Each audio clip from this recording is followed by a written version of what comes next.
पौराणिक कथाओं और पुराणों के अनुसार भगवान श्री हरि विष्णु जी ने सृष्टि को प्रलय से बचाने के लिए मत्स्यावतार लिया था।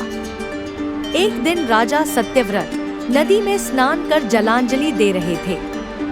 अचानक उनकी अंजलि में एक छोटी सी मछली आ गई। जब उन्होंने देखा तो सोचा मछली को वापस सागर में पहुंचा देता हूँ।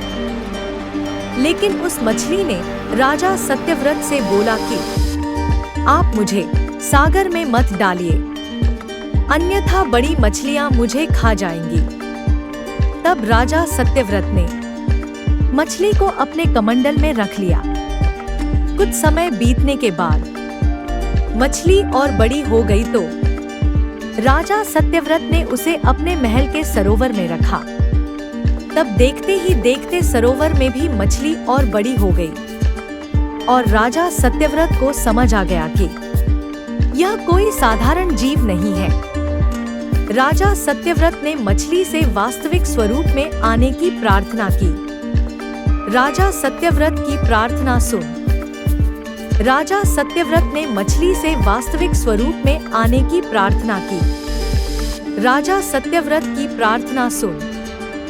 साक्षात 4 भुजाधारी भगवान श्री हरि विष्णु जी प्रकट हो गए और उन्होंने कहा कि ये मेरा मत्स्यावतार है। तब भगवान श्री हरि विष्णु जी ने राजा सत्यव्रत से कहा, सुनो राजा सत्यव्रत, आज से 7 दिन बाद पृथ्वी में प्रलय होगी।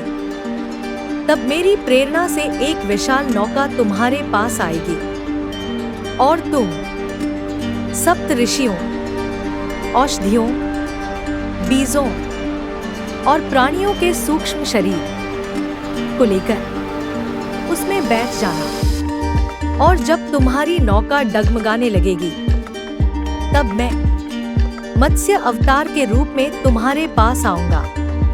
उस समय तुम वासुकी नाग के द्वारा उस नौका को मेरे सींग से बांध देना और उस समय प्रश्न पूछने पर मैं तुम्हें उत्तर दूंगा, जिससे मेरी महिमा, जो परब्रह्म नाम से विख्यात है, तुम्हारे हृदय में प्रकट हो जाएगी।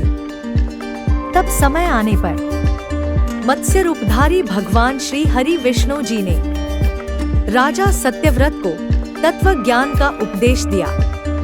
यही तत्व ज्ञान का उपदेश मत्स्य पुराण नाम से प्रसिद्ध है। कथा अच्छी लगे तो लाइक, शेयर, सब्सक्राइब कीजिएगा।